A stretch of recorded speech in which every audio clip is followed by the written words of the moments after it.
Y con tu espíritu. Del Santo Evangelio según San Lucas. Gloria a ti, Señor. Cuando ya se acercaba el tiempo en que tenía que salir de este mundo, Jesús tomó la firme determinación de emprender el viaje a Jerusalén. Envió mensajeros por delante y ellos fueron a una aldea de Samaria para conseguirle alojamiento. Pero los samaritanos no quisieron recibirlo, porque supieron que iba a Jerusalén. Ante esta negativa, sus discípulos, Santiago y Juan, le dijeron: Señor, ¿quieres que hagamos bajar fuego del cielo para que acabe con ellos? Pero Jesús se volvió hacia ellos y los reprendió. Después se fueron a otra aldea. Mientras iban de camino, alguien le dijo a Jesús: Te seguiré a donde quiera que vayas. Jesús le respondió: Las horas tienen madrigueras y los pájaros nidos, pero el Hijo del Hombre no tiene en dónde reclinar la cabeza. A otro Jesús le dijo: Sígueme. Pero él le respondió: Señor, déjame ir primero a enterrar a mi padre. Jesús le replicó: Deja que los muertos entierren a sus muertos. Tú ve y anuncia el reino de Dios. Otro le dijo: Te seguiré, Señor, pero déjame primero despedirme de mi familia. Jesús le contestó: El que empuña el arado y mira hacia atrás no sirve para el reino de Dios. Palabra del Señor. Gloria a ti, Señor Jesús.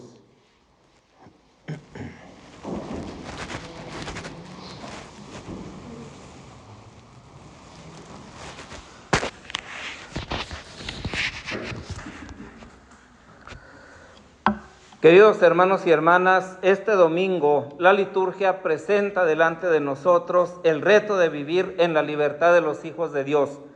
La segunda lectura nos da la pauta precisamente para que ustedes y yo podamos examinar profundamente nuestra vida y podamos dejarnos ver a la luz del Espíritu Santo y carearnos cara a cara, dejar entrecruzar la mirada de Dios con nuestra mirada, para ser realmente sinceros y decirle: gracias, Señor, porque me has liberado. Gracias, Señor, por darme tu libertad, por darme la libertad de los hijos de Dios. Una libertad que pretende y quiere seguirte precisamente hasta Jerusalén, que es a donde tú vas. Y precisamente el viaje que nos describe hoy Lucas de Jesús a Jerusalén no es el único, ni es la primera vez que Jesús va camino de Jerusalén, sino que es el viaje con mayúsculas que lo lleva precisamente a entregar su vida por la humanidad. Lucas no quiere darnos una serie de detalles, ¿verdad?, dónde se manifieste, qué es lo que acontece y por qué acontece y para qué acontece, sino que quiere precisamente poner de relieve que el ir a Jerusalén significa ir a dar la vida. El ir a Jerusalén significa abrazar la obra de Dios en él. El ir a Jerusalén significa entregarse generosamente por la salvación de la humanidad. Así pues, no se trata tanto de un desplazamiento más, sino de un viaje que sitúa el desenlace de la vida de Jesús bajo la perspectiva del misterio de su muerte y resurrección. Es precisamente el enfoque y es la realidad de la vida que Jesús nos ofrece, o mejor dicho, que Dios nos ofrece a través de Jesús. La obra de Jesús, como dice San Juan en su Evangelio, radica precisamente en la ofrenda total y generosa de sí mismo, en no reservarse de manera absoluta y egoísta nada para Él, sino entregarse de manera plena. Nadie me quita la vida, yo la doy, y la doy porque yo tengo la facultad para entregarla y para volverla a tomar. Así pues, Jesús se dirige hacia la ciudad santa y lo hace con esta conciencia. Por eso Jesús mismo va a poner de relieve las exigencias del seguimiento. No es fácil seguirle a Jesús. No basta con querer seguirle a Jesús. De hecho, Jesús, aquellos, ¿verdad?, que toman la propia iniciativa, les dice no. Y lo vemos precisamente en el primer caso, ¿verdad? Aquel que le quiere seguir, yo te seguiré, Señor. ¿Cuál era la intención de seguirle? ¿Adquirir un título? ¿Adquirir un prestigio? ¿Adquirir una buena fama? Esto se puede entrever por la respuesta que Jesús da. Las zorras tienen sus madrigueras y el Hijo del Hombre no tiene dónde reclinar la cabeza. El Hijo del Hombre no tiene dónde reclinar la cabeza, y lo vamos a ver al final precisamente de su vida, ¿sí?, con su cabeza pendiente de la cruz. Entonces, es importante darnos cuenta cómo en este contexto, ¿verdad?, hay una confrontación religiosa que explica una reacción ante una actitud de quien quiere seguir a Jesús por un interés y de quien se siente y se descubre llamado para seguir a Jesús. Y entonces, quien se descubre y se siente llamado es aquella persona que está facultada para el seguimiento, hablando de un seguimiento radical, hablando de un seguimiento de dar la vida, hablando de un seguimiento que lleva hasta las últimas consecuencias. Por eso, precisamente, ¿verdad?, como que hay una controversia entre los discípulos, ¿verdad?, cuando ven a Jesús, y aquellos que están también predicando, ¿verdad?, o los que no obedecen a Jesús.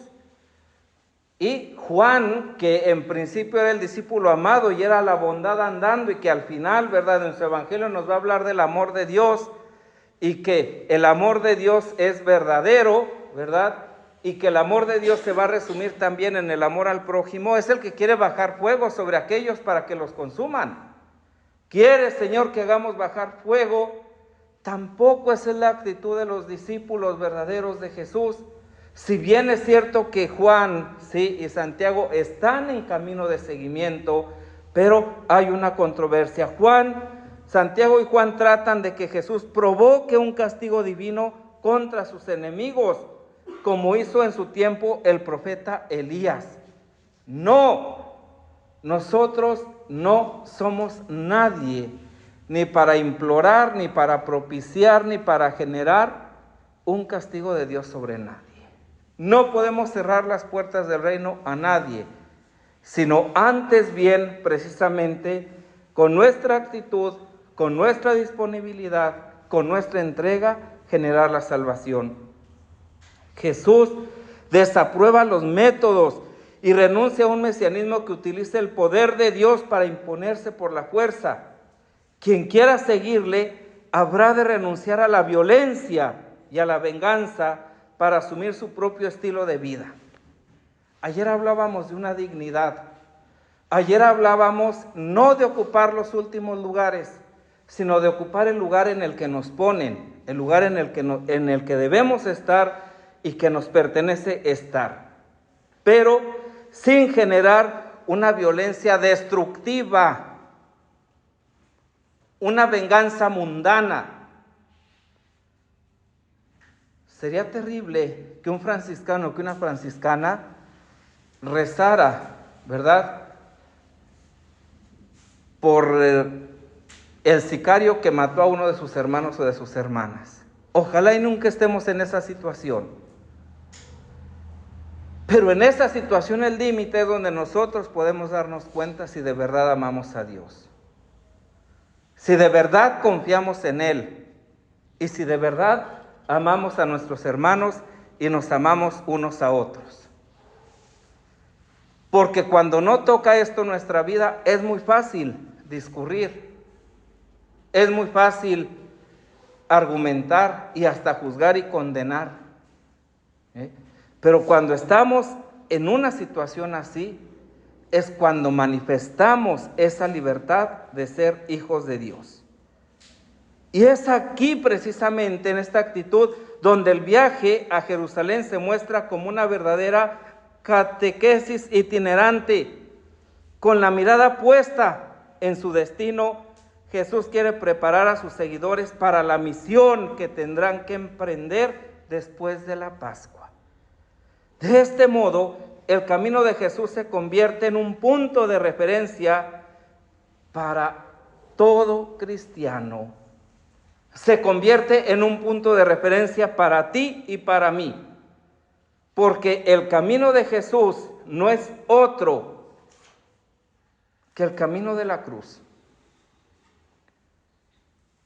En la actualidad, ¿verdad?, como que hay una tendencia a hablar de la vida, a hablar de la resurrección, a hablar de la misericordia, a hablar del amor de Dios, pero sin pasar por la cruz, sin pasar por la muerte, sin pasar por la conversión. No, ese es idealismo puro. Es necesario pasar por la muerte para resucitar. Es necesario abrazar la cruz para ser glorificados. ¿Sí? Este es un aspecto importante. Por eso mismo se subraya, entre otras cosas, las condiciones del discipulado. La segunda parte del pasaje tiene este aspecto. ¿Sí? Ante el seguimiento de aquel que se ofrece, Jesús le dice: no tengo nada que ofrecerte, aunque lo tenga todo. Pero después a los que Él llama les exige una disponibilidad absoluta. Y no estamos pensando solamente en los religiosos, en las religiosas, en los sacerdotes, no. Estamos pensando que es un estilo de vida, que es la vida del cristiano, ¿sí?, donde a través de este tríptico, de estas tres formas de seguimiento, nos brinda una manera de identificarnos nosotros. La primera ya dijimos que es aquel que se ofrece a seguirle. La segunda, ¿verdad?, pues es precisamente un estilo de discipulado al margen de una estabilidad de vida que podrían facilitar las instrucciones y sobre todo la familia. ¿Sí? Pone una condición a la llamada y demanda una prórroga, pero Jesús subraya que la respuesta no se puede retrasar, ni siquiera para atender el deber sagrado de enterrar al Padre. Deja que los muertos entierren a sus muertos. Tú ven y sígueme. Es decir, de cuidarle hasta que muera. La petición planteada por el tercer candidato recuerda lo que hemos leído en la primera lectura. De este modo queda de manifiesto que Jesús reclama aún mayores renuncias que las que Elías impuso a Eliseo cuando le llamó. Ruptura con el pasado, compromiso firme y perseverante, disponibilidad total, fidelidad absoluta a la causa del reino, por encima incluso de los vínculos familiares. Esta es la violencia de la que hablábamos también ayer y de la que ha de generar el Espíritu Santo en nosotros. No ponernos en contra de nuestra familia, no estar en contra de la familia, pero sí estar a favor de Dios y del reino de Dios. Y esto ya en sí mismo trae dificultades. Estas exigencias, queridos hermanos y hermanas, son tan radicales que podrían parecer hasta inhumanas. ¿Quién en pleno siglo XXI puede vivir estas características, cristianamente hablando? Pero son la condición necesaria para llevar a cabo una misión que no admite retraso. El reino de Dios está en medio de nosotros, emerge, ¿verdad? Pero no de manera plena y absoluta, y de ahí nuestra colaboración en este reino. La llegada del reino de Dios es considerada como inminente, por eso ha de ser anunciada con urgencia, sin anteponer a esta tarea ninguna otra obligación. En la situación tan triste, tan radical y tan desesperante que estamos viviendo en nuestro mundo, ¿y qué digo en nuestro mundo? En nuestro país.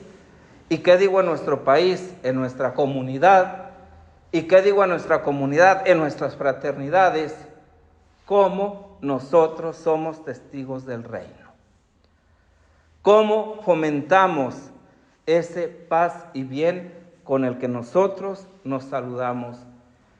¿Y cómo finalmente reavivamos el don de Dios en nosotros, que es el don del Espíritu Santo? Dios no nos da cosas, Dios se nos da a sí mismo y nos faculta para que vayamos y demos testimonio de Él. Queridos hermanos y hermanas, que este taller que el Señor nos ha concedido realizar sea precisamente la alegría del reencuentro, el primero después de estos años, pero que sirva para revitalizar nuestras fraternidades, no de acuerdo a nuestra forma de ser y de pensar, sino de acuerdo a la voluntad de Dios, donde a la raíz siempre esté una vida de oración, una vida de entrega generosa, que es por la que hemos de empezar todos a los que se nos ha confiado un servicio particular en nuestras fraternidades.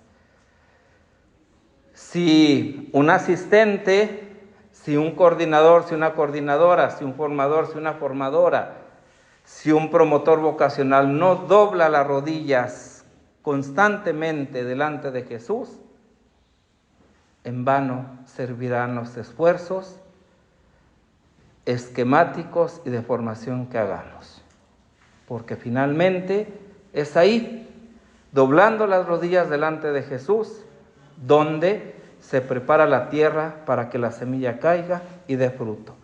Y eso no depende de nosotros, sino de Dios y de la disponibilidad que haya en el corazón de cada uno y de cada una.